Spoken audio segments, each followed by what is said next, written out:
Përshëndetje dhe mirë se vini në një puntat speciale të podcastit tonë që na pëlqen shumë, sepse në këtë program ne kemi krijuar hapësira bisedimi me klientët e bizneseve në Ranzi dhe klientët janë krenaria jonë, sepse ata shkëlqejnë me bizneset e tyre duke pasur si gjithmonë dhe ndihmën tonë të pakursyer. Sot do flasim për Bakery Balliu, një biznes me histori 26 vjeçare, i rritur me hapa të sigurt për të bërë sot një brand në kryeqytet me 4 dyqane model pasticcerie dhe prodhime brumi.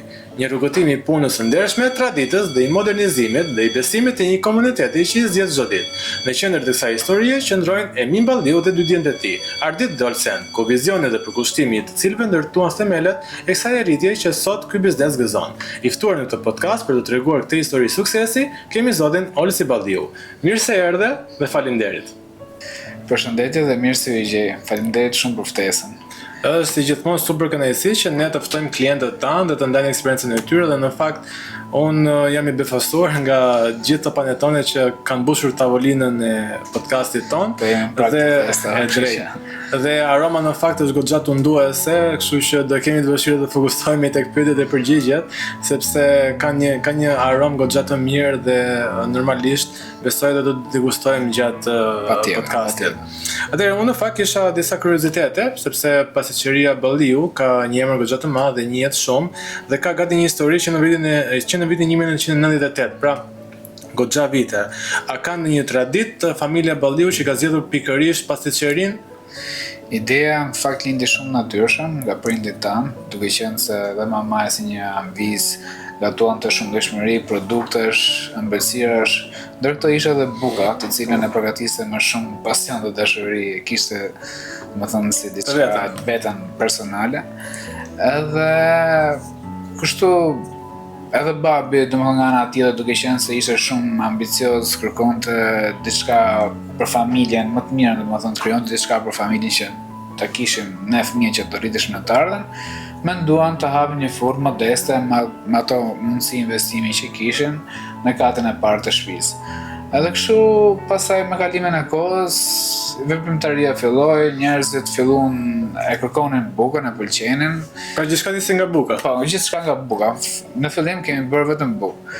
Pasaj me kalimin e kohës, sa vin kërkesa edhe rriteshe, edhe filluan njerëzit flisim një tjetrin, buka shumë e mirë, na pëlqen e kështu. Më shumë një kuriozitet, ndjes. Po. A buka prodhohesh zakonisht me bashmaja, me bik apo me gjithmonë me maja dhe si ato bukët që tashmë dihet se si prodhohen? Buka gjithmonë ne kemi bërë me bashmaja, gjithmonë e përgatiste brumi një ditë përpara, saqë domethënë fermentimi bëshe komplet natyrale, nuk kanë qenë to ingredientë të shtesë, domethënë. Edhe kështu buka dilte shumë e freskët, shumë e mirë. Edhe në shtëpi domethënë më parë se të hapnin këtë veprimtari, njerëzit mysafirë që vinin gjithmonë jepin një koment për bukën, na pëlqen shumë e mirë si e bën, edhe duke u frymzuar edhe nga këto, domethënë njerëzit që flisin që e bënin bukën shumë mirë ke komuniteti që ishin, vendosën me prindit që të hapin një furrë buke. Për një stimul. Pastaj kërkesat sa vinë edhe rriteshin, filluan edhe tregtarët e vegjël nëpër dyqanet, domethënë që kishin dyqanet nëpër lagje, filluan që të shfaqnin interes, që ta kishin si produkt për ta tregtuar edhe në dyqanet e tyre. Dhe kështu kriju mundësinë edhe të një mjeti transporti për të bërë të mundë shpërndarjen nëpër pikat e tyre të shitjes. Kjo veprimtari zgjati për më shumë si një dekadë. Derisa nga viti 2012 ne vendosëm që të hapim një njësi të re prodhimi dhe shërbimi, duke futur dhe produktet e pasticcerisë. Po, pra kishin klientët ata që dëshironin që të kishin disa risi të reja. Studim tregu, domethënë me qenë se komunitetet aty i mungoshin këto produkte dhe menduam që t'i fusim edhe këto produkte të ëmbëlsirave, që shërbenin. Cila është shtysa më e madhe? Pra, ishit ju që bët një paraprit të tregut apo më tepër u shyt nga klientët që dëshironin gjërat e reja? Në fakt, edhe ne bëm paga shumë një studim tregu, duke pa që zona ku ne jetonim, komuniteti domethënë ku kishim zhvilluar njësinë, nuk kishte këto lloj produkte dhe menduam që të shtonim edhe këto produkte të ëmbëlsirave, por gjithmonë fokusi ka qenë klienti. Klienti mendoj është busolla kryesore e orientimit të një biznesi drejt suksesit. Shumë interesante e gjithë historia dhe rrugëtimi se si biznesi juaj ka lindur në fakt nga familja ku mamaja bënte prodhimin e saj të bukës dhe dëshira dhe pasioni më pas u rrit dhe mendimin e babait i cili ishte vizionar dhe kërkonte të zhvillohej më Ishte tepër. më ambicia. E drejt. Pra, nga një biznes shumë i vogël, tashmë në një brand, në një qytet në një kryeqytet që ka shumë kërkesa dhe fluks pune. Në fakt, kur e ktheni kokën mbrapa tashmë, cila ka qenë për ju sfida më e madhe? Sfida jonë më e madhe ka qenë ruajtja e cilësisë gjatë gjithë procesit të rritjes, që produktet të mbeteshin sa më origjinale, autentike, sepse zgjerimi kërkon më shumë investime, standarde më të larta, më tepër organizim, por për ne thelbësore ka qenë që të ruajnë të gjithë përkushtimin, procesin dhe produktet të mbetet sa më autentik.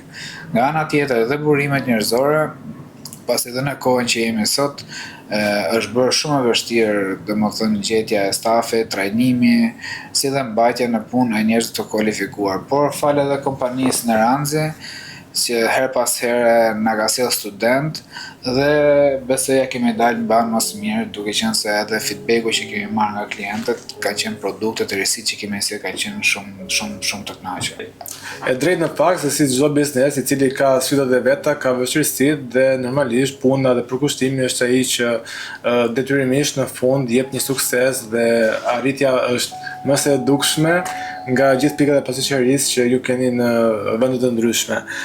Dhe në fakt sa për suportin nga studentët e Institutit Kulinar Neranzi është një pikë goxha e fortë, e cila gjithmonë kompania e cila mbështet se gjithmonë Instituti Kulinar Neranzi për vite me radhë tashmë ndihmon me staf të kualifikuar, me studentët e saj në biznese të ndryshme ku dhe për pasqyrinë tuaj sa herë që të jetë nevoja jeni më së të mirëpritur për të marrë student. Dhe normalisht janë studentët cilët zhvillojnë mësimet e tyre me staf të kualifikuar dhe me shefa të huaj të cilët vazhdimisht bëjnë trajnime, kështu që sa herë të jetë nevoja për staf të kualifikuar, suporti i kompanisë dhe institutit do jetë gjithmonë për ju. Një pyetje tjetër që do kisha në interes për ta realizuar do ishte duke qenë se pasqyria juaj është gjithmonë në zhvillim. Pra, historia ka dëshmuar nga një pikë në pika të ndryshme tashmë dhe kjo dëshmon që ju keni gjithmonë dëshirë për të zhvilluar. Cilat janë disa nga planet e ardhme për pasqyri balliu? Atëherë, një nga planet tona, shumë shpejt besoj se brenda 3 muajorë të dytë të vitit që vjen, do të inaugurojmë edhe një punisht, një fabrikë me standarde ndërkombëtare, të cilat do të ketë linja më të specializuar për prodhimin e bukës dhe ëmbëlsirave. Gjithmonë me specialist dhe artizan. Po, çdo gjë, domethënë Pra nuk gjithmonë bëhet fjalë për duke pas industriale. fokus, produktet të jenë sa më artizanale. Por që linjat edhe kapacitetet, duke qenë se tregu sa vjen është gjithmonë në rritje, Ka kërkesë. kapacitetet do jenë më të mëdha. Edhe besoj se brenda 3 muajorit të dytë të vitit që vjen do ta inaugurojmë. Shpresojmë shumë që ky plani juaj të realizohet sa më shpejt dhe mos të ketë pengesa. Por plan kemi që jo vetëm në kryeqytet, por që të zhvillohemi edhe në qytetet e tjera dhe një plan të afërt e kemi në këto zona turistike, domethënë që janë sezonale, si për shembull te nga zona e jugut që të hapim një bakery, diçka me ëmbëlsira dhe produkte të bukës. Është jashtëzakonshëm ambicia dhe dëshira e madhe që keni për të zhvilluar. Ne tashmë jemi në disa festa të fundvitit, pra nuk na ndajnë shumë nga festat e fundvitit, dhe këto ëmbëlsira tradicionale që ne si kombi kemi shumë qejf dhe i dëshirojmë, si baklavaja kadaiv që për shumë vite janë prodhuar dhe e dim tashmë atë shijen e tyre karakteristike, që në fakt janë dhe shumë të mira. Por fal kompanisë Neranzi, ne gjithmonë kemi bërë një punë goxha intensive me edukimin e konsumatorit dhe gjithashtu bizneseve të ndryshme duke futur risitë e reja siç dhe Panetonia që në fakt kompania Neranzi luftoi goxha për ta vendosur në tregun shqiptar fal punës së saj me sponsorizime, seminare të ndryshme dhe çdo gjë tjetër. Ju jeni klient i kompanisë Neranzi, prej shumë vitesh tashmë dhe ajo shihet goxha qartë dhe blini goxha lënë të para për Panetone. Si jeni ju me përgatitjet për Panetone këtë vit dhe pse duhet të blejnë klientët tuaj Panetone tek pastiqeri Balliu? Festat po afrojnë dhe Bakery Balliu është gati të sjellë ëmbëlsirën e krishtlindjeve tradicionale italiane, por e prodhuar në mënyrë artizanale nga ne, me lëndë të para shumë cilësore fal kompanisë Neranzi, që gjithmonë na ofron lëndë të para shumë cilësore për prodhimin e pasqërisë, për produktet e pasqërisë, edhe të bukur gjithashtu. Panetonia në vetvete është një produkt mjaft delikat, me një proces shumë të ngadalt, por që është një produkt shumë që në Shqipëri kohët e fundit ka filluar të kërkohet shumë masivisht. Dhe ne këtë bëjmë me shumë dashuri, me shumë pasion, duke sjellë traditën italiane edhe në Shqipëri. Panetonia në vetvete është një produkt që ka një strukturë të butë, është një brum mjaft elastik. Në fillimi e përgjigjur kërkesave të klientëve, duke qenë se ato na kanë porositur në rrjetet sociale me pistake dhe çokoladë. Më të kërkuarat. Po, më të kërkuarat, domethënë që janë treg, por edhe me lëkurën e portokallit që është tradicionale italiane. Kështu që i ftoj gjithë klientët të vinë tek pasqyria jonë, sepse ka plot surpriza gjatë festave të fundvitit. Ka ëmbëlsira të ndryshme.